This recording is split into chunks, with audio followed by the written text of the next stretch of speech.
Oops. Hello, and welcome to the Win Dummies podcast, or the Win Dummy podcast, I guess what we call it now. The Players Meeting Edition. This is episode number 66. I'm the host, Smitty. I brought in Logan Harpool tonight to talk a little bit about what's going on in disc golf. Logan and I are going to talk about a little bit about U.S. women's disc golf. I don't know how much of that Logan got to see. He was a little busy over the weekend. I've watched all of it. And then we're going to look ahead to the Des Moines, the Disc Mania something challenge. It's not the Des Moines challenge anymore. The name's not even in there, which is kind of weird to me. So what's up, Logan? How you doing? I am great. Ready to talk a little disc golf. Yeah, man. What kind of disc golf you been getting into lately? I think you're on a little bit of a tear here, aren't you? Yeah, it's been a good stretch. This weekend I was in Lenexa, played the Blackhoof Shootout 2, something like that.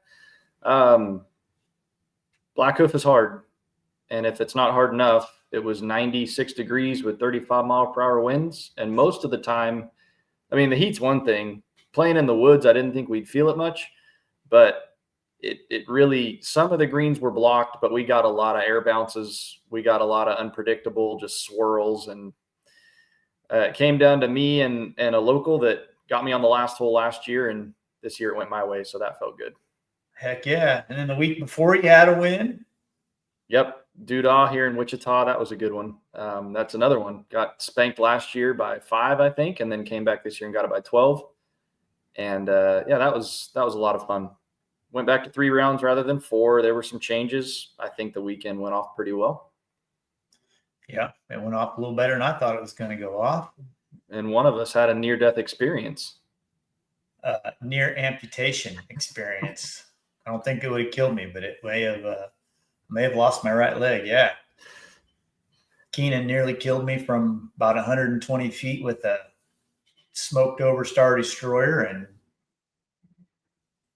he said he yelled 4, which I'm sure he did, but I didn't have much time to react, man. So yeah, we yelled 4 when it was in the air.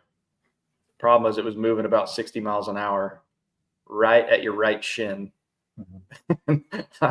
I've never seen you move so quick, but it was, when the footage comes out, I'm sure it's on there. It was within a foot of your leg when you moved. Yeah. Yeah. You know the best way to avoid that? What's that? Just wait until they're gone. Yeah. Even if we're not by the green, we're still up there screwing around. So yeah. And then the week before that, I believe you got another win, didn't you?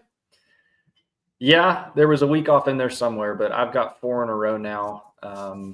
Started the Arkansas State Championships and then Star City Classic, which that one felt really good. Anytime you can snag an A tier, that's special. And Lincoln, I love playing an A tier, wasn't it? It was a Q series. Q series, which they're all A tiers, but that's yep. A little bit even more. Yeah, that it wasn't wire to wire. I didn't lead until after round 2. And even then, going into Beal Slough, if you've ever played there, 2 strokes isn't enough. So I didn't really know what to expect. But yeah, at the end of the day, I came out on top. And thank goodness, because the course record going into that day was 6 down, which was set in round 1 by Bennett Domeland. And then in the final round, man, that kid is good. Yeah. And then before the weekend, the course record was 4 down. So Bennett broke it round 1. And then I would have the course record, but Evan Walker from Iowa goes 12. Iowa or South Dakota somewhere, yeah. So just that kid's good. And 1080 something, wasn't it? Is he a kid too? 1090. He's 19. Yeah, he's real young. Threw 4 hands on it. Yeah, he threw 4 hands on a lot of holes that I would never even think about forehanding, and that got me a partial tour card. I'm pretty sure for it being a Q series, and I told the TD to tell the Pro Tour to give it to Evan. I've had my time out there. I don't really want to do it anymore, and he's 19 and hungry, so hopefully they let me pass it down to him. If the goal of those events is to get younger people and up-and-comers in, I don't see why they wouldn't honor my request, but we'll see. Well, I could see that opening a can of worms, so they could just say, pass it on, pass it on, pass it on. I don't know. I bet you they won't. We'll see, though. We'll see. Yeah, I went down to Pratt this weekend is where my disc golf was. I ran the Hot Cold Classic. It's been on the KGJ Oz Tour for, oh my gosh, as long as I can remember. And it wasn't going to happen this year, so I asked if I could run it. So I got up at 5 in the morning, was out the door by 5:20. I was in Pratt by 7 setting up. And like you said, dude, it was hot. This is Western Kansas hot. That's a different kind of hot and windy. And it was still a lot of fun, man. That May Dennis is a really cool park. And then they got like 3 layouts within it. They have the originals, which is just a short, you would probably throw nothing but putter and mid-range. And I love that kind of disc golf. But this one was the pink layout, which has some really, really good par fours. And believe it or not, there's even a little elevation and lots of woods. It's a really cool layout. And then they have the blue. We just played the pink twice, and it was fun.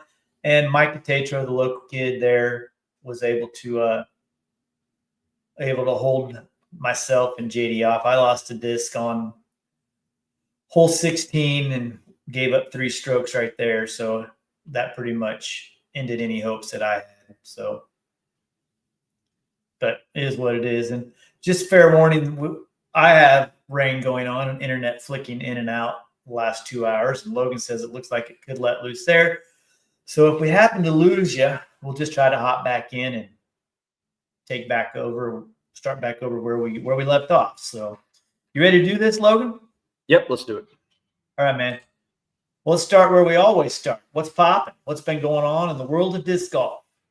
Logan, this weekend we had the Women's Disc Golf Championships in Wisconsin on 2 different courses, and a whole slew of A tiers with some really cool winners. I don't know if you looked at any of those results. Yep. So let's take a peek at a couple of things here that I found interesting. These 2 young kids both picked up an A tier win, and I see you laughing at Lucas there. I think Lucas is probably your buddy. He's guy's nephew, I think. Yep. Yeah, I met him last year he came to Millbrook League once, and kid's no slouch.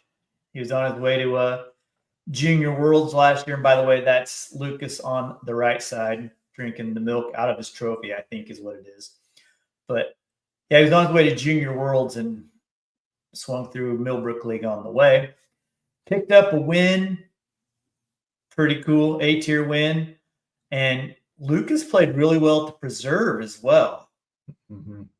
Yeah, he just graduated high school, so now that's a weight lifted off of him. All he's doing now is disc golf, and yeah, he's pretty dang good and has the drive and the work ethic to keep going too. That's what makes him scary. You know, we see a lot of young guys that are good, but they fall off or they just don't put in the work.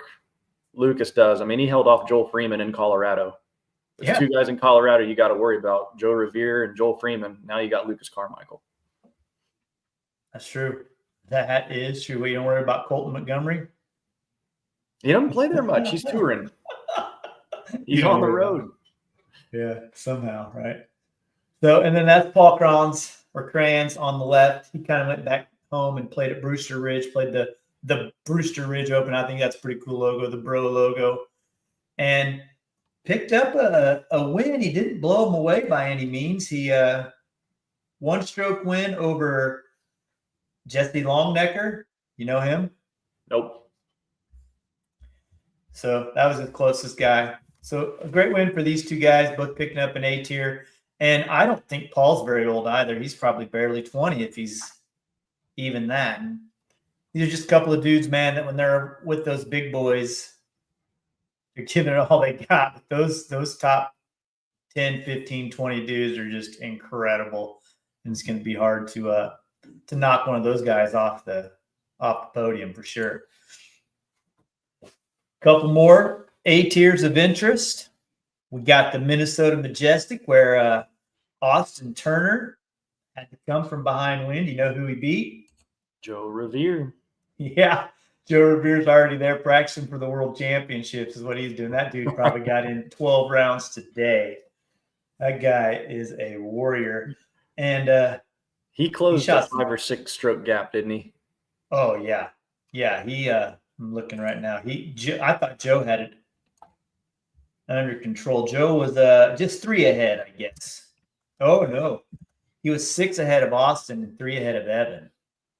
So so Austin went off. He shot 10.54 last round, and Joe struggled a little bit. He had a bogey on 12 and a bogey on 13. And this I just saw right when I was getting ready to come on here that Ace Run Pro put this out. So I'm going to tune in and watch it. It won't be the exact same course that I'm going to be playing next week, but it'll be similar. I think it'll be some of the holes. I don't know if they double them up. I don't know if they just pick the best ones, but we'll be playing Blue Ribbon Pines, one of the rounds at Worlds, one of the courses at Worlds. What do you know about the Beehive Classic? I know who won. That's about it. Can't even tell you where it was. Is that the one in Utah? It is. Okay. I'm pretty sure it was a Q Series event. Yeah, it was. The Infinite Disc Beehive Classic Q Series event. Connor Rock. You played with Connor at Cali County Classic not too long ago, didn't you? Did I? I don't think he was I was there on the board with him. Yeah, I played terrible. Well, I know he was on lead card or feature card the first round. So I saw him there. I've seen him several times pop up. This guy's pretty dang solid too. Oh yeah, that's pretty much the given, isn't it? This guy's pretty solid at disc golf. Yeah, yep, real good. He's hard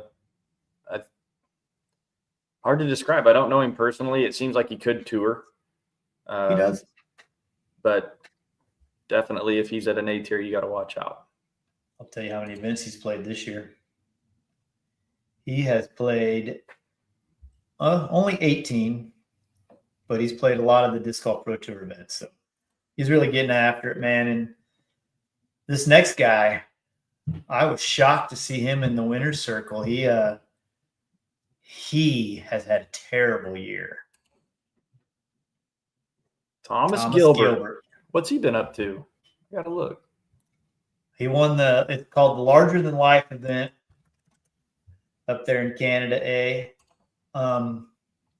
So just a guy who, for whatever reason, 2 or 3 years ago, he was on Jomez coverage, maybe 4 years ago. He was always on lead card, it seemed like. You were always getting to watch him do something. And he just kind of has disappeared. And he smoked these dudes. Smoked him. 9-stroke win. So yeah, that is his third A tier this year that he's won. Maybe he's just putting undue pressure on himself when he gets on the Disc Golf Pro Tour, or maybe those guys are just that much better than everything else. The only Pro Tours he's played were Supreme Flight and Northwest Disc Golf Championship. He failed to cash at both of those, and then the rest of the year looks like he's hanging out local until Worlds, and then he'll come back and play Ledgestone, Idlewild, and D-Glow. So not fully touring, but yeah, he's won a B tier, and that's his third A tier win this year. So, well, man, tour itself is a grind, and if you're out there solo and without the support, I guess he's got Infinite is his sponsor. Without the support of the sponsor and whatever else that comes with, I don't know how these guys can. I don't understand how these guys who aren't at the top 10 at every single event, I don't know how they do it. And gals as well. There's just as many people who are always outside of the catch at all of these events that are, that there are in the top 10. I don't know if they're hustling between events, selling discs and running things. I don't know how they're doing it, man. But sorry about that. Jennifer is wallpapering upstairs, and the last thing I'm going to do is say that's a bad idea right now. Guess what? She don't care about this one bit. Yeah, I don't know the structure of many people's contracts anymore. I'd like to think they have a base that keeps them comfortable. If you're a full-time person, hopefully you have a contract that allows you to break even regardless of your play. But I have a hard time believing that most people have that, especially with kind of the lull that we felt like 22 and 23 disc golf was wild. And then it's just kind of blah since then. So I don't know. That's crazy. I mean, to think they could sustain what they were trying to do right after COVID and just think that disc golf was going to continue on this incremental growth. No way, man. That's too many weird things happened at that point. So yeah. I don't know how people stay out there. I mean, I know how you and I do. Go to school Monday through Friday. USD 262. Yep. I try to keep all my number one sponsor. I keep all my teaching money pretty separate. Rarely ever does it come into disc golf. And that's another thing to discuss that I've told a lot of people is if you're a decent disc golfer with a full-time job, I don't think you should ever struggle to pay for events. Keep them separate. Yeah. Work hard during the week. Be smart with the money you make at a tournament. Don't run and blow it right away. That's how I got started. I mean, I won back when AirCap League in Wichita was, I think Thursday nights was at Oak. Wednesday was something with AirCap. Thursday. I'd throw down with Wiggins and Crispin and Chrysler and Broadhurst and all those guys every Thursday night. And I was showing up like, oh, I'm playing against Wiggins. Like get real nervous. But I'd make $10. I'd put 5 away, put 5 back in Thursday. And it just built and built and built. And that's how I'd pay for the next tournament. So. Yeah, I'm the same as you. My real money is over here. My disc golf money is over here. And I try not to do this with them. Sometimes I get into a pickle because I'll have to buy so many discs to do a tournament or something that I have to dip into my own money to do that, or hats or whatever I'm buying. So, but yeah, I'm almost able to keep them completely separated. And I could probably try to run an online like that and keep it completely separated. But as soon as I start doing that stuff, then disc golf becomes a second, more of a full-time job. It's already pretty dang close. I spend a lot of time doing stupid things that I shouldn't be doing. But hey, we had a major. Yes, we did. I caught part of the first round and I watched the final round on Jomez. So I know a little bit, but I didn't watch the whole thing. Well, let me tell you, it was good. Well, it was dramatic. I don't know if we can call it good because there was a lot of not good disc golf, but that not good disc golf kept them all bunched together. Nobody got out and really ran away with this event. In fact, it literally came down to the last hole of the tournament. So yeah, it was good, man. So here's a quick recap. After the first round, Evelina shot 8 down with an ace. And look, dude, you notice anything about this top like 5, 6, 7 people? With the exception of Haley King and Will Claim Own. But with the exception of those two, those are not USA. Mm-hmm. These Euros are coming. And Canadians. We can't count Sophia out of there. But on the ladies' side, they're man, I think they've maybe surpassed the USA there on the ladies' side. So Evelina jumped out to an early lead, followed by Hannah. Both just throwing the disc, dude. Did you see the first? You say you saw the first round? Mm-hmm. That course would have pissed you off.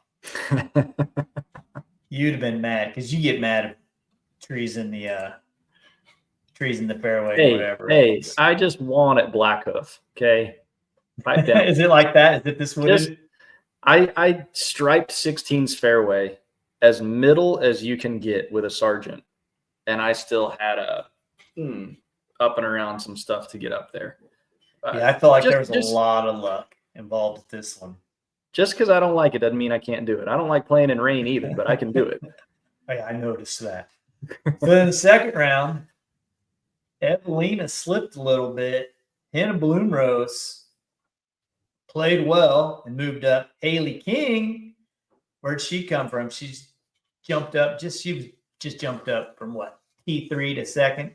Mm-hmm. But then you can see the cream starting to kind of rise and people kind of settling down to where they went, like Lucky. Lucky made 5 or 6 amazing putts that first round. She was throwing them in from everywhere.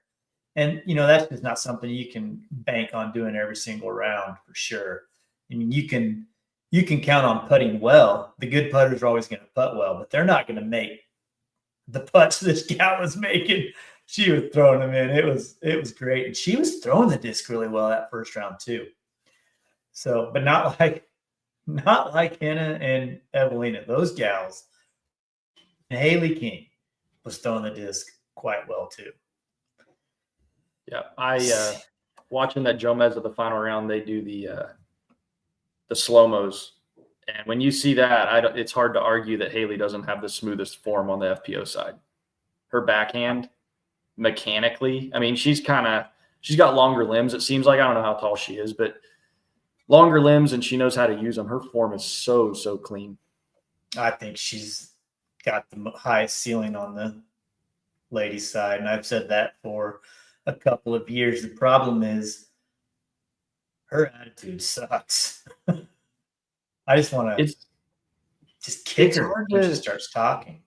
It's hard to tell. She's always pretty stoic, and that's something I like with athletes, that you can't tell if they're getting rocked or if they're ahead. I've never talked to her. I don't know. I think it's cool in the heat of a moment when somebody looks like they were on hole one, and that seems to be kind of she's consistent with it. I mean, she'll smile. She smiled a couple times, but yeah, she just seems to be kind of a robot out there, which I kind of like it. On the course, I'm fine with it, but when they interview her and she just like tries to come off, I mean, I think she tries to ruffle other people's feathers a little bit, but whatever. You saw what Kate asked, right? Yeah, he's stirring the pot. Yeah. We'll see how far past her prime Kristen is here in about a month when they're over there playing for a world championship in her backyard. So let's look at the third round. Emily Weatherman moved up to second place. And she was looking pretty strong, dude. She was in a race with some real horses, man. These gals were incredible off of the tee. That hole 10 or whatever it is that Hannah just absolutely parked both rounds, that crazy turnover shot. Get real. Yeah. it was and ridiculous. Emily, I think you and I understand this, not at that level, but she's playing through injury too, and she's not using it as an excuse. The only reason she addressed it on social media is because people are asking her about it. She's been open about, I don't know if it's her back or what it is. Sounds very uncomfortable in her core. Hip. Those are important in disc golf. And I've played through shoulder impingement. I've played through abdominal spasms, and it sucks. Whatever she's dealing with, I haven't seen her play much. I saw when she won Des Moines.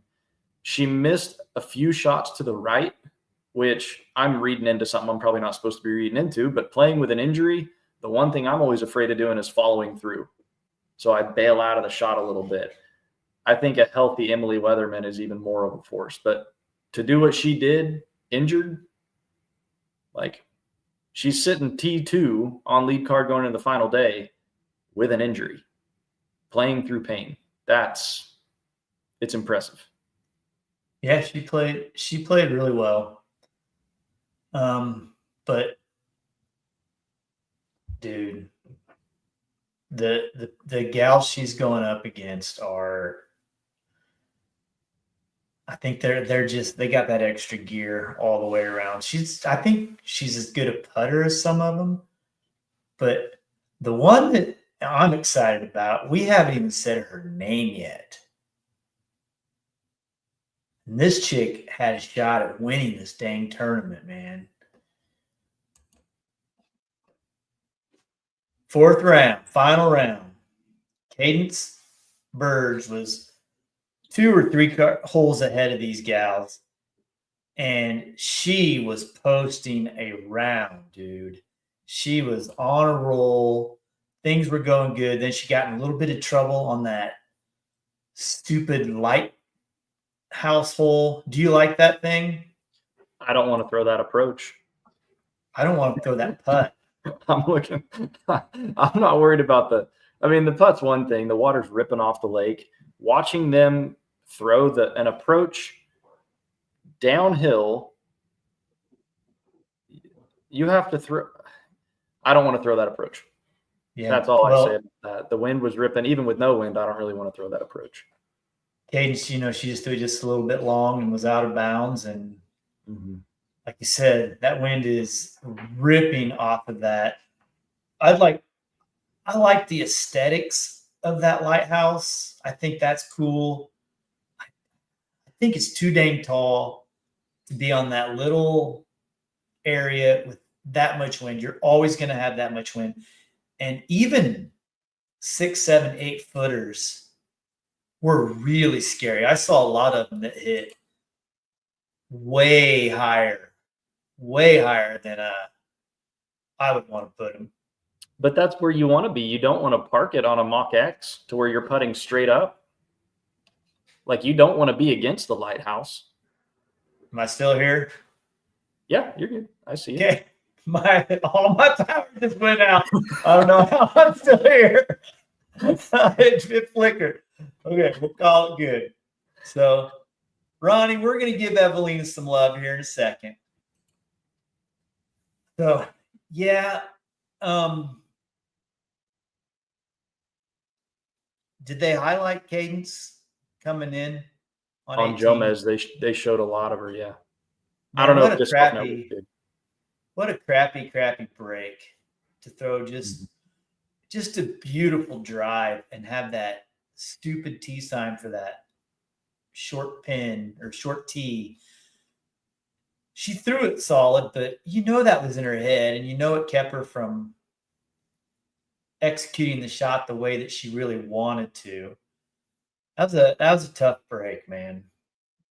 Yeah, I didn't think she threw it that bad, but I wasn't around water this weekend, but throwing some up shots, you let it go, and it's like, well, I don't know what the wind's going to do with that one, but that's as much as you can control. I don't know if she threw it the way she wanted to, but there's no denying how windy it was on that green. Well, the second shot was pretty good. The putt, I think she was just trying to lay it up and slid that thing right past it to a real tester, which she made. But hey, enough talk about all these other gals. Let's give it up for Evelina, dude. Mm-hmm. I am an Evelina fan. Not just because she's tremendous at disc golf, but that gal loves being on the disc golf course, it seems like. Mm-hmm. She's always so happy and laughing and seems to be positive. And dude, whatever she did over her break, she needs to keep on doing it, because this gal was banging some putts at some very clutch moments of this disc golf tournament.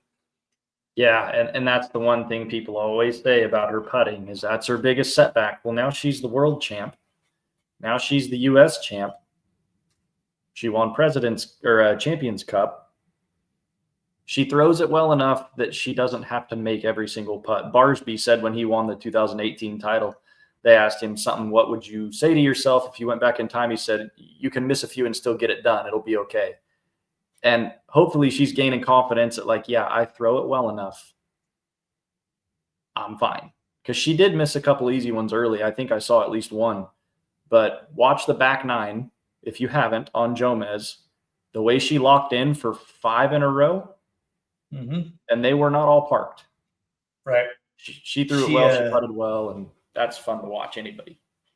I think it was hole 16 or 17. She was below the pin. It was 17. Haley hit the tree and just had to lay up. And Evelina was below the pin. At this point, they were tied. And, she's trying to make it from below the pin. And she airballs to the right or hit the top. I don't remember. Top. But she put it past pretty good. 10, 12, 13 feet to that point where so many times we see her just miss. because she was scared to putt. But she walked up there and she, like you said, she zeroed in and she was not scared of that putt at all. She's true like a true champion, just drilled it in the heart. And coming into 18 with a couple of strokes to play, she played it perfect. Throw it safe, throw it close.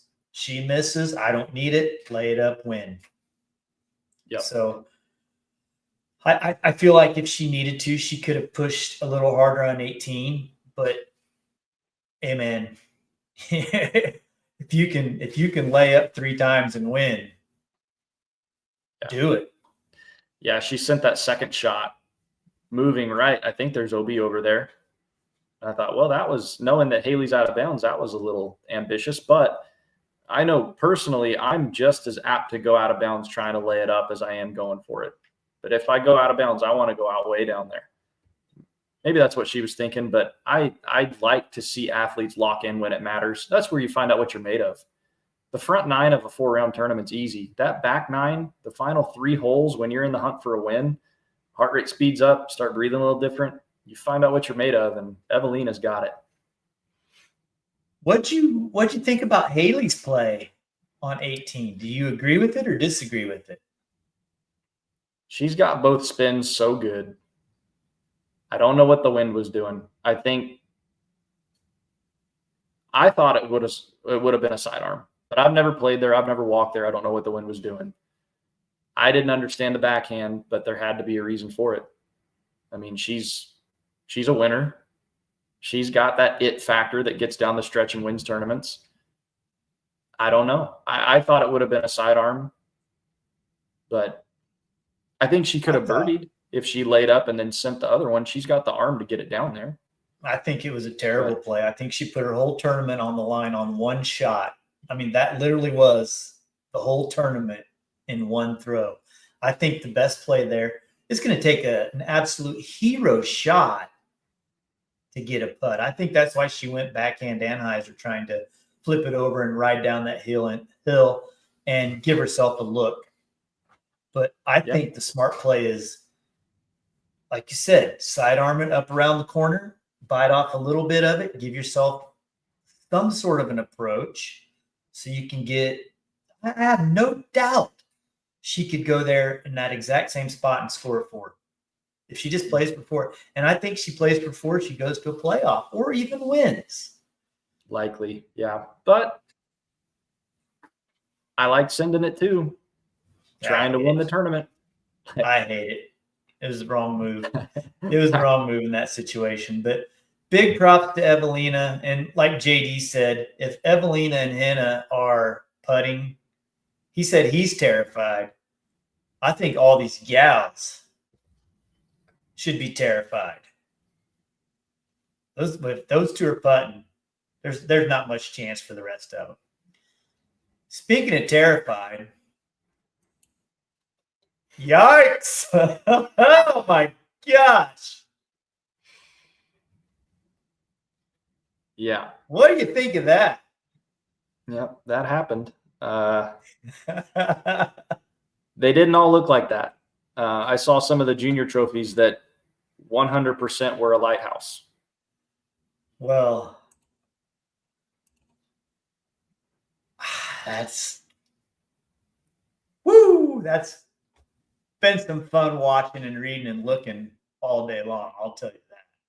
Yeah. And one thing I saw was Lena said, "I'm not taking that on the airplane."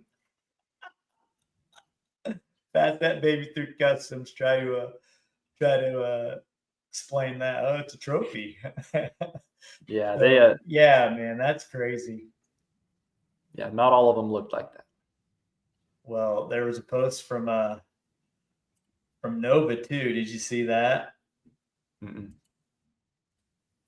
Nova, the transgender MP or FP 55 champion at this event, posted one and said hers was longer and skinnier or something like that.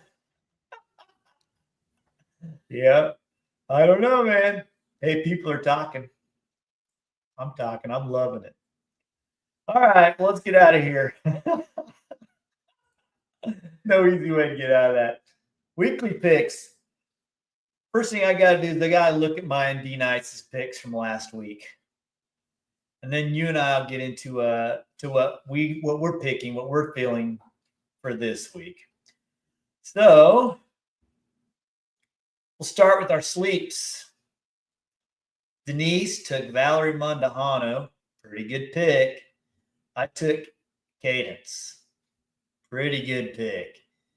In the end, I couldn't give Denise a red because Mundo in the top 10. That's not that. Yeah. She played well. She's very well deserving of a green. And the only reason Cadence got the green was because I think she was 9 places better than her average finish, and Valerie was only 8 or something like that. So it was really close. Their final place has nothing to do with it. It's how they do compared to their tour average. So both played well, both great picks for sure. Our shines. Denise thought she went with the easiest shine of all time. Kristen hadn't finished out of the top 2 all year long. And I went with Hall and Hanley. Hadn't finished out of the top 5 all year long. Both having great years. Gave myself the green because this one's just about who wins. We don't care about their average. But I couldn't give D-Nice the red because 6th place is really good. Even if it's worse than her average. Round 1, she was not. Was she in the top 20? I don't think she was. He was bad, dude. She did not start well. And then her interview, she said, so I try to catch those. She said something to the effect of, I'll give it my best. I don't know what that looks like. But basically, I have no choice but to dig and just see how high I can get. And she fought all the way back to 6th. I can't remember how. She was 11th after the first round. About round 2. She was 29th after the second round of slipping. Yeah. She was off, man. She was airballing putts. She was shanking up shots. It wasn't a good weekend for her. And did you read her post-tournament Instagram post? She's sounds like she doesn't want to be here. She doesn't really want to be playing disc golf.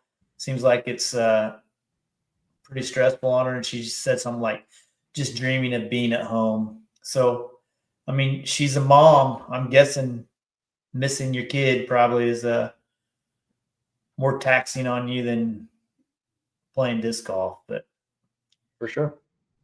No time off. She hopped on a plane instantly and she's headed to Norway to play this weekend. Yeah. When it all boils down to it, she's human and it's a sport. And some days you have it and some days you don't, even if you're the best in the world. And not only is she the best in the world, I think she's like one of the easiest to like in the world. She came off of that terrible round and was still signing autographs, still smiling, still dabbing up kids. Yep. I would have been stomping my crybaby butt back to my car and jetting out of that place. I've got a Kristen story. The first time I ever met her, I was playing the Des Moines Challenge actually with Silver. It was early in the morning, and Kristen had won a U.S. title, I think. I don't know that she had really popped off yet. But we knew who she was and all that. But she was out walking with Silver early in the morning, and my mom went with me. She wanted to go on a road trip, so she hopped in. And I told Mom, I said, just stay by my bag. You'll never be in the way. Just hang out, because we weren't on a feature card or anything. And Mom went up to Kristen at one point in the round.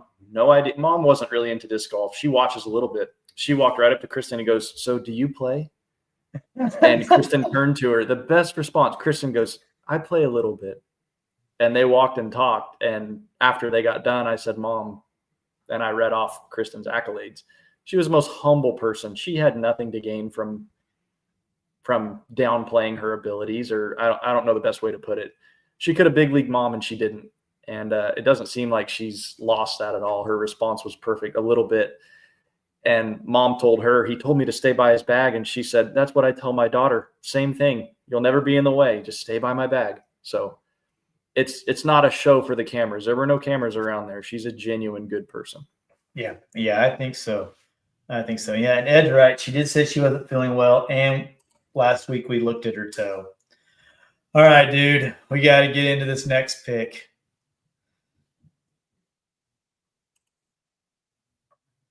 Oh. Yeah. Our stinks. I was planning on heading myself to Walmart and buying a Roadhouse gift card and mailing that thing to Emporia because I was for sure Haley King was going to win it.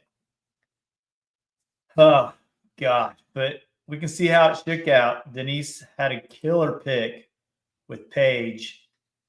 48th place for Paige Pierce is that stinking no matter what we're talking about Paige Pierce wise. I just wish she could get back at all to what she was. I don't know. Denise probably nailed it. She said something along the lines of her focus has changed a lot. And I think that probably has a lot to do with it. But there's my stink. Boy, what a bad stink. She's good. She's good, and she's hard to keep tabs on because she doesn't play as much. She's not touring full time. She shows up, and they're showing up at events, and then they're showing up at majors. She shows up. I talk so much smack on, or so much. I talk her up. I'm always for her, and she bites me in the butt, dude. This was in the best way, though, for her. I used to get so mad at Joel frickin' Freeman because he would always sting me. This chick has stung me more than Freeman. Guess I'm going to start a Haley King hate fan club too. Man, I'm glad Paige is spending time at concerts. I just wish she'd spend some time practicing disc golf as well. All right, Logan. You ready to do this? All right, let's do it. You versus me. Wait. What do you know about the Creator Challenge? Before we get into Discmania Challenge, do you know about it? Yeah, I do. They picked Brody and Hunter because they're a foundation. It's a YouTube personality and a disc golfer paired together. Doubles. Yeah. Okay, I'm just now learning about it. I'm looking at the roster now. I think it'll be fun to watch. We don't need to make picks for it, but it's worth noting that it'll be on Disc Golf Network, right? It's got to be.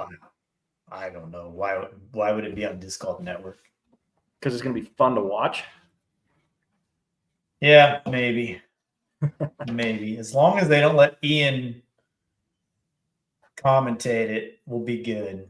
Ian and Philo would probably find a way to ruin that for us. So I think in a setting like that, mic up the players and let's just listen to them. That's going to be fun. There's no pressure on anybody. The pros are going to send it. The AMs are going to give it their best. Whoever the YouTubers are, I don't know, but that should be fun. All right. No, there's some good ones, dude. I think will it though? That was Ronnie. He said, will it though? Will it be fun? I think Anthony Bedans is playing. I think Broderick's playing. Is Drew playing? Drew's pushing out a lot of YouTube content. So yeah, I've seen a little bit about it. I'm sure I'll consume it, but I'm not gonna sit out in my garage and watch it all afternoon like I did these ladies. Like I'm gonna do Friday. Ronnie and I are gonna be there Saturday to watch. On our way to Worlds, we're gonna swing through there and VIP it, and I want to get on that pond dam that beehive or whatever it is and see how crazy that is. Remember where that stupid Geico lizard was last year? I'm getting a picture with that son of a buck. I think they had just started that my final year playing there, and it's loud. You just hope you make it, so you give them something to cheer for. I felt an extra pressure. I'm like, I want to make them happy too. I don't want them to, when you roll in the water. Yeah. Yep. So, and there's always one guy, right when you release it, get in the hole, just right out of your hand. I hate I love it. Guy. That and the whole guy. There was I know we're not here to talk about golf, but the tournament this weekend, Scheffler hit a drive and someone let out the old light the candle when he hit it. I like that kind of stuff. But I watched a cool golf thing today. I watched Bryson DeChambeau play 9 holes against these 3 kids, and he played from the tips and they played from the reds. It was quite the battle, man. These kids were just eating it up. It was fun. I like that guy. He puts out some really good, really fun content. Yep. So, he's the only one that went to live and got more popular. Yeah. Well, his over the house shot thing didn't hurt his popularity at all either. Yeah. That was a pretty good commitment. Okay, so as the guest, you get to go first. I don't care which one you pick. And I know you were a little hesitant to do this because you said, these guys are my friends. We had 100 views last week, and I'll bet none of them were these guys. So I'm where you want it.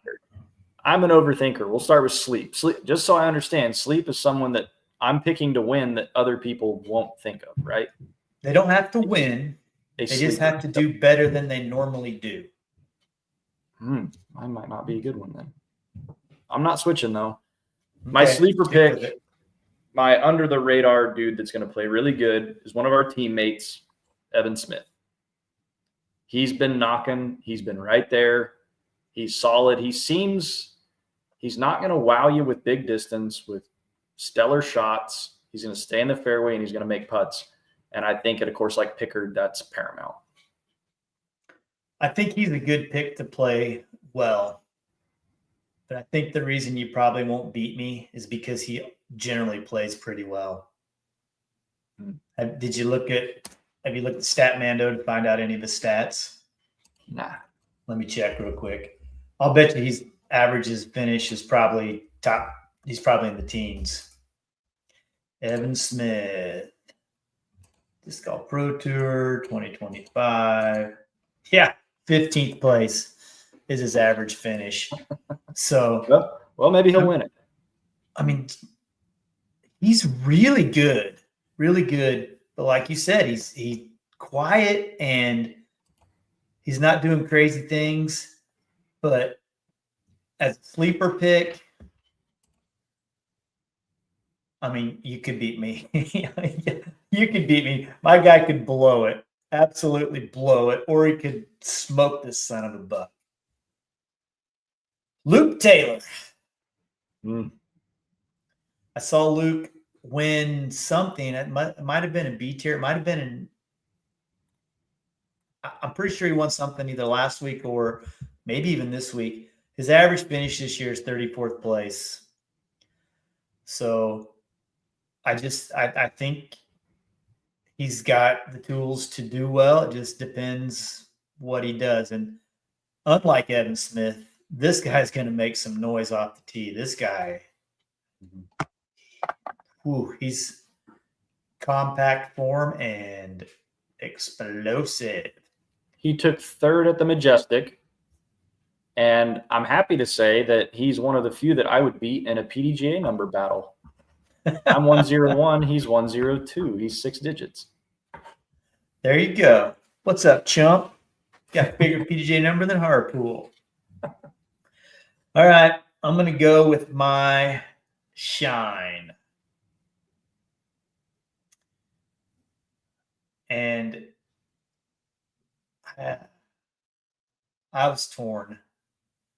I wanted to take last year's champion. You got to take Gannon off the table. I wanted to take Gannon. I took them both off the table. Are you not picking Gannon? No Gannon, no Barella. I'm down there. Too good. Okay. We're good. This will be more fun this way. I went with the current GOAT, Paul McBeth. This guy has been so close all year. He took last week off. Maybe he'll come back rejuvenated and ready to go. I don't know, man. I'm ready to see him win a dadgum tournament. And I think he could do it. There's just enough. He's got distance. He's got plenty of distance. And I don't know how important distance really is at Pickard. I think it helps for sure on most disc golf courses. But there's a lot of weird mid-rangey, touchy shots that maybe I'm still thinking back to Prime Paul, that there was nobody better than at some of those. Like I'm thinking that up the hill Anheuser. Prime Paul never misses that. Now, this year's Paul, last year's Paul may miss it, but I just think that I feel like he's going to play well, and the course is a good one for him to win on if he's putting. Because you said something earlier about Greg Barsby saying that you don't have to make them all. Yep. In 2018, you didn't have to make them all. In 2025, you better make them all, because there's a kid named Gannon Berger who's not going to miss any of them. Yeah. Okay, who you got? All right. Wait, first tell me how good my pick is. That's great. I'll never bet against Paul ever. Thank you. That's until right now. It feels weird to say that it's dark horse, but that's just if you're reading into stuff too much. He's still Paul McBeth. He's got a lot going on too.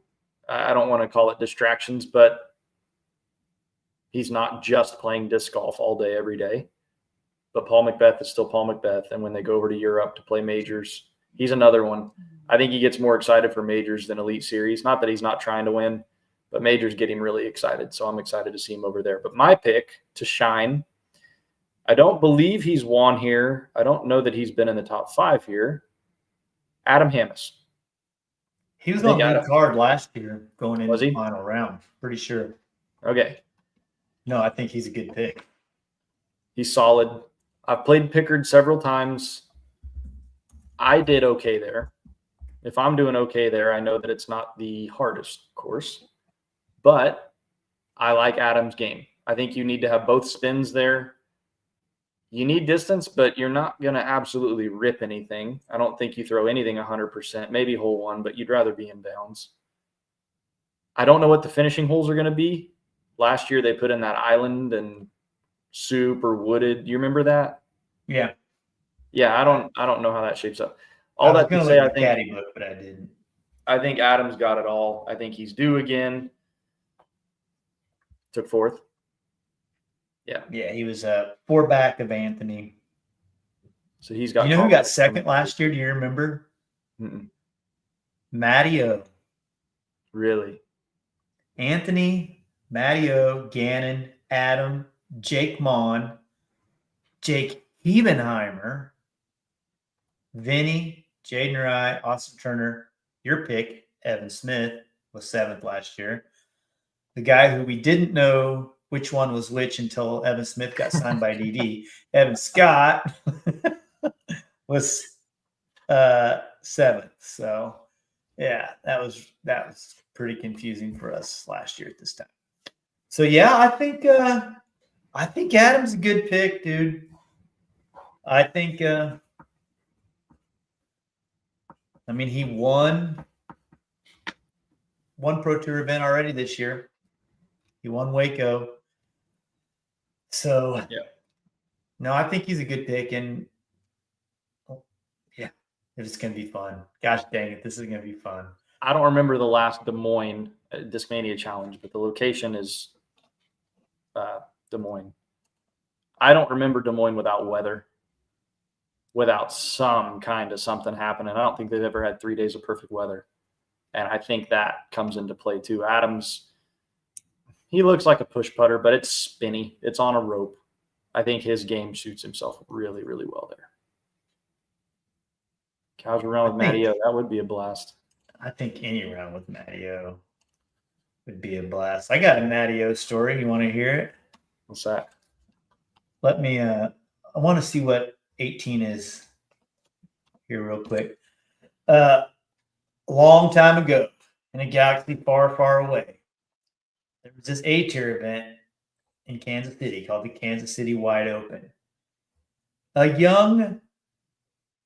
younger, very unknown Chris Smith was leading that tournament after the second round. Here, I found it. Anyhow, after the round, Matty O, who was like a toddler, basically, he was so little. He came up to me. He's like, "Hey, so Smitty, man, I hear you like these ZXLs, man." And he tried to sell me some ZXLs, but I didn't need any at that time. Forget who he was traveling with. Was he in an A-Rod jersey? No, he wasn't. You know what? Hole 18, no island. It was 16 or 17. 18 had that same landing zone. Oh, 18 was the bomber, and then you had to like come in over the. Yep. It's 17. It's an island again. 325 to the edge, and then the Iowa-shaped island. Yep. I remember this course being, you want to be 5 through 9. There's some par 4s on the back that you feel like you have to get. But no matter what, when you walk into 15, 16, 17, 18, those can rattle you around completely, which I think the way disc golf should be. You shouldn't coast on those holes. It can be decided. So, if I remember right, though, that island hole was a little fluky getting to the landing zone. There's a couple trees that could either help you or hurt you.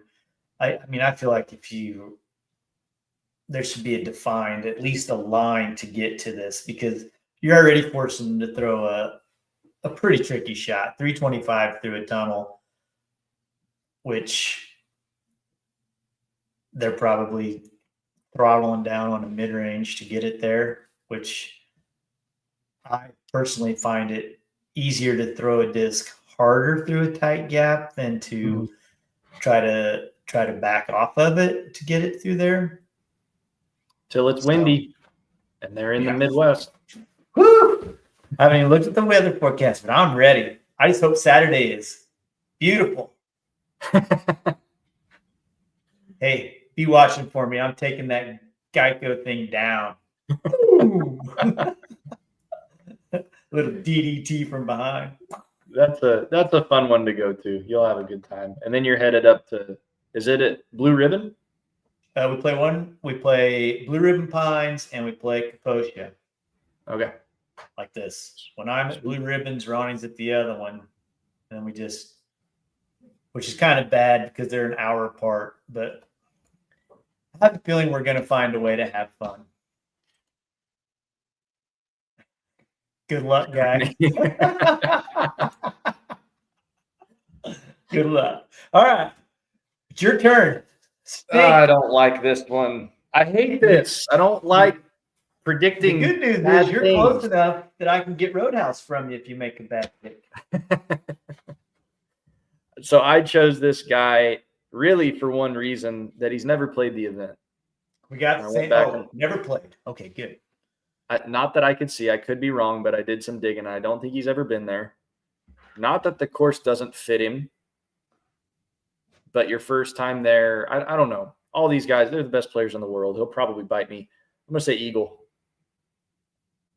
I don't believe he's ever played in Des Moines. Is that who you're going with? No? I'm going to Roadhouse. He could easily win it. I know it. Damn right he could. Yeah. He's, I don't know. 3 or 4 years ago, we thought Eagle was going to be the next. You know what I mean? We thought Eagle was going. What is that? Oh, that's a steak. Ronnie's saying you're buying me a steak.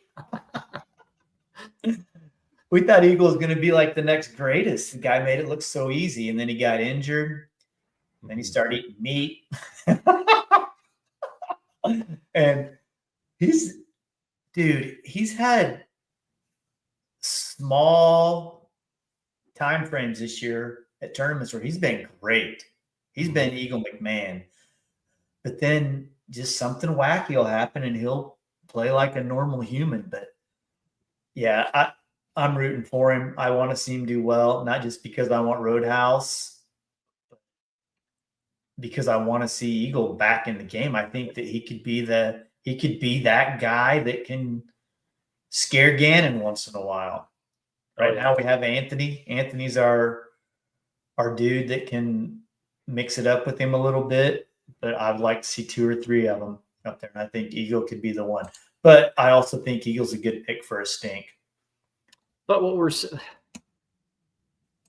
talking about winning on the Pro Tour. Yeah. Not an easy thing to do, and half of them are already taken. We forget. I've said this before, and I'll say it again. When you watch Jomez, you're watching the best players in the world play the world's toughest courses. And even going back and watching some footage from the Star City Classic when I won, I'm disappointed because I threw sidearm on hole 8 at Beale, which is like 360 to this mulch island, and I parked it. Like I had to wrench on that thing, and on footage it looks like I just went, and it looks like a chip shot. If it looks like that for me, what they're doing, they're so stinking good, all those players. And if you've never been in person, playing with them or playing the course after them, there's still no pressure on you. But you have to be there to understand how good these guys are. They're incredible. Yeah, and I'm glad I'm going to be there. By the way, Eagles average finish, 22nd. The Eagles should be higher than that. Amen. The numbers don't lie. Statmando, Disc Golf Pro Tour 2025 finish. Eagle McMahon averages 22nd place. And Open at Austin killed him. 51st there. He got 12th at Supreme Flight, 51st at Open at Austin, 32nd at Music City. That's about as bad as I think Eagles should ever finish. 9th at the Wide Open, 6th at Cascade, 12th at Northwest, and then somehow 33rd at the Preserve, which seems like an Eagle McMahon kind of course to me. Yeah, I mean, the ones you mentioned, well, the ones that he did best at, say those again. Well, it was KC, which is super wooded, bad rock. Mm-hmm. But also distance is a premium there. Yeah. If you can throw 500 without trying. Traditionally have not thought of Eagle as a, excelling in the woods, but he dang near won Idlewild one year, didn't he? Mm-hmm. I mean, he can do it all. And those finishing holes, that's the only thing. The way it finishes at Pickard, the way it used to be at least, those are some pucker holes. It gets a little tight. So, well, you can rest a little easier when I give you my pick. Because there's a good chance I'm taking you to Roadhouse as well. Because I like living on the edge. Gannon Burr. Yeah, wrong. Although, if he finished 6th, I would win because that would be a bad finish for him. The guy I'm picking is, I think, the best player on tour that has not yet won. He, the last couple tournaments, they've said he's leading the field or leading the tour in Circle 2 putting. Average Pro Tour finish this year, 19th. Here's his finishes at Des Moines. Ed. Ricky's not playing. Rick's not even there, buddy. 33rd last year, 18th 2 years ago, and 35th 3 years ago. So he just doesn't play great here. He's got the biggest biceps on tour. Ezra, he's leading C2 putting? All right. Yep. Pretty sure that's what they were saying at the Preserve and Northwest. There we go. There's our picks. It's going to be fun to watch that shake out. Which holes are you most looking forward to there? Oh, watching. I forget hole numbers. Yeah, just tell me the hole, what it looks like. Throwing off the turf tee pad to the octagon hazard hole. It's on the front 9, hole 6 maybe. That's a fun one. And the hole following that is downhill. I like seeing discs fly. I'm not a fan of watching wooded golf. I like creativity where guys can make up their own lines and do what they want to do. There's so many aesthetic holes. Hole 4 over the hyzer over the water. Wait, no. 1, 2, That's 6 3. over the water, I think. Hole 4, the hyzer over the water. Yep. That's a fun one because it's because of the stump. But now he made a big putt. Rob got screwed there. But the hyzer over the water. Then they flick over the water, go straight at it with the crazy people on your left. And then the finishing holes, it tightens up. Yeah, I think you got to get birdies early and know that you're going to get a nasty tree kick late and who can handle it the best. Although it's not the tightest. Hole 16, I think people, if it's the same that it was 17 when I played there, it's just a tunnel. Just throw it straight. Seems easy. But by the time you get there, if the wind is blowing, it's nothing you see on Jomez is as easy as it looks. I'm just excited to watch the whole thing. But now I can't relax because I got something on the line. I don't usually gamble, but here we are. Oh, I'm gambling. I'm going in big on underdog this week. I won at Preserve. I won on the ladies' side and did quite well. I think I would have won on the men's side if Kyle frickin' Klein would have not dropped out. Killed me in everything that I picked the entire week. I'm mad at Kyle. I'm mad at Haley for always burning me. I'm always going to be mad at Joel. There we go. All right. Well, there's only one thing left. And let me get it queued up. Oh, your Survivor thing. No. Oh, yeah, no. The Survivor thing is still going. I have no clue who's picked what. I guess those people can get with Lucas. I think Lucas is going to run that. He has the money anyhow. Okay. Once we end that, I'll gladly do Survivor on this if people want to, but I'll need some help. I won't be able to keep track of it. I don't want to keep track of it. So anyhow, yeah. Hopefully we do that because that's fun too. So I think there's 4. I can go back and look. So I'll send a message to Lucas and see what his plan is, and if he wants me to take it over and finish it out, I'll take it over and finish it out. But welcome to Big Deal, the segment of the show where Logan Harpool takes a deep dive into things that everybody's talking about, whether they deserve the hype and truly are a big deal, or just a total overblown, big deal, bro. Logan, I don't even know if you've heard about this. I guarantee I haven't because you haven't told me what it is. What is that? You don't know about this? Oh, is it the podcast? No. No, I don't know what that is. You don't know about this? Nope. So you tell me this is just a big deal, bro? I have no idea. The less I'm on social media, the happier I am. No, this isn't on social media. This is a tour devoted to juniors only. They had an event over the weekend, 18 and under. Steve Dodge is behind it. They played Maple Hill this week. There was a pro division. There was an advanced division. There wasn't a big turnout.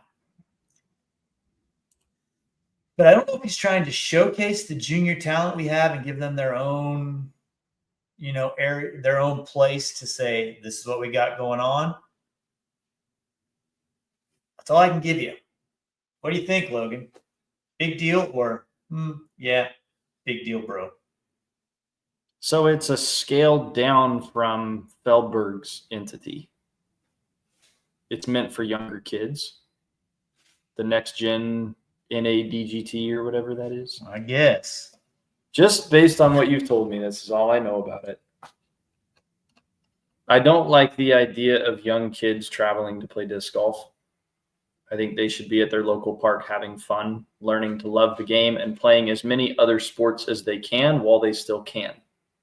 Because if you take a sixth grader, you've got 6 years to play sports with your buddies, and then it's gone and you can never go back.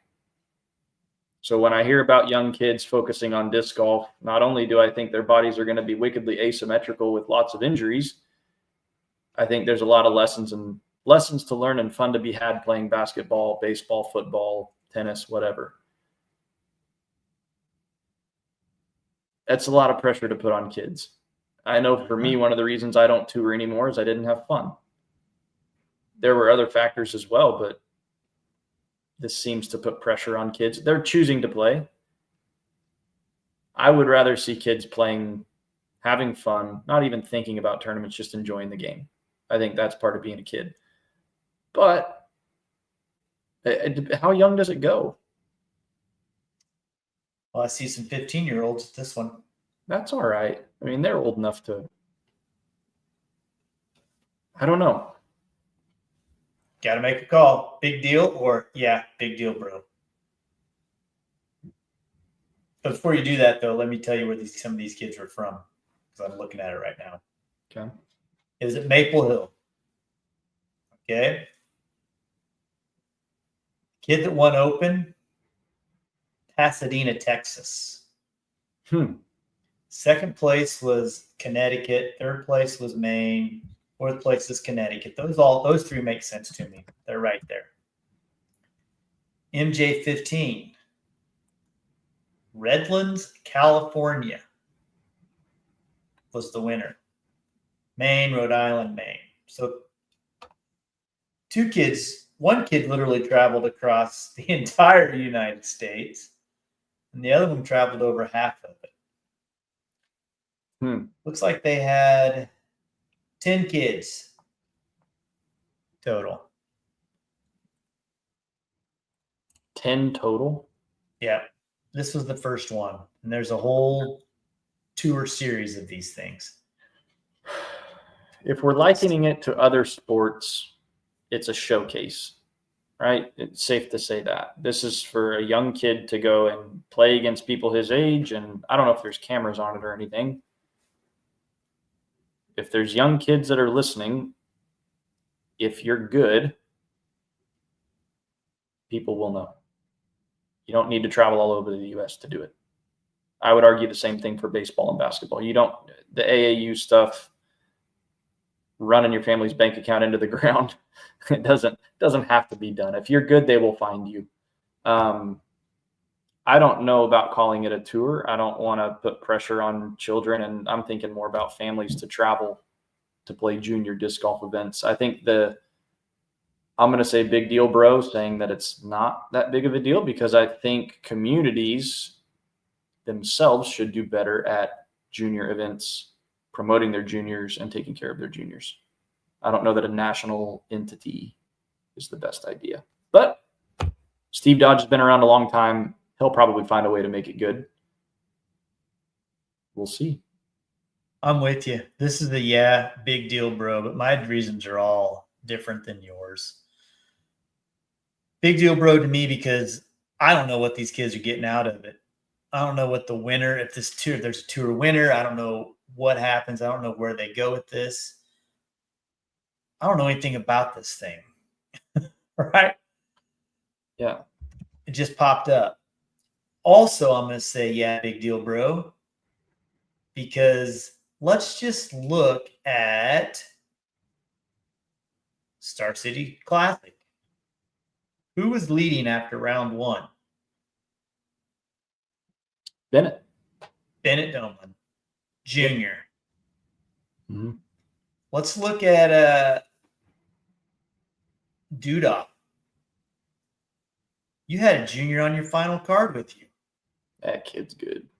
He's good and awesome. But my favorite thing about him is his personality. He's a genuine good dude. He's 16? Yeah. Yeah. That dude's going to be good. Am I saying that right? Kane and Rainey? Kane and Rainey. Yeah. He is. Yeah. And I told his dad after the tournament, I said, hey, man, your kid's a great player, but he's a far better person than player, because that kid was cool.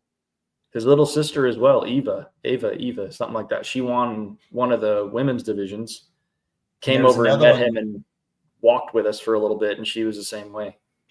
There was another one that won one of the AM divisions, and I believe there's an older brother as well that didn't play Duda. They're all Elliot's cousins. Did you know that? Yeah, they were crashing with him in Heston. Yeah. So, yeah, I mean, I don't know if I see a need for this future of disc golf thing, because every tournament I go to, there's some kid there kicking butt, whether it's the two we've mentioned or Joe Davenport or Gideon Davenport. These kids are just so dadgum good all over the place. I need to know more about the future of disc golf before I even care about it. Do I think the kids are the future of disc golf? I think they're going to be a start in the right direction. I think they're going to be instrumental in keeping it going after I'm old and done and retired. But I think they can do that just playing their, like you said, their local events and putting a little less strain on their parents. Because I just pulled up. Yeah. I think it's too young. I think the NADGT is a success. I think that it's Feldberg that runs it, right? Or he used to, at least. He knows what he's doing. I look NADGT.com. You scroll down, you have a picture of two people holding a trophy: Lucas Carmichael and Trinity Bryant. Two very, very good players who came up, performed at that level, then they go to the next. I think that's the age where you start to decide playing competitive events. I don't want to see kids competing in this, little kids. I know they do. I know there's FJ8 world titles and stuff. As long as they're having fun, it's fine. But the moment a child gets dejected because of their disc golf performance, call it, go to your course, throw them as far as you can, and just have fun. At the end of the day, that's why we all play disc golf, because we love it. And the moment you stop loving it, it's a travesty. It's no good, that's for sure. Yep. All right, man. We made it. That was fun. I think we had some good discussion. We always end the show with shout-outs. You got any shout-outs you want to give? First is Dynamic.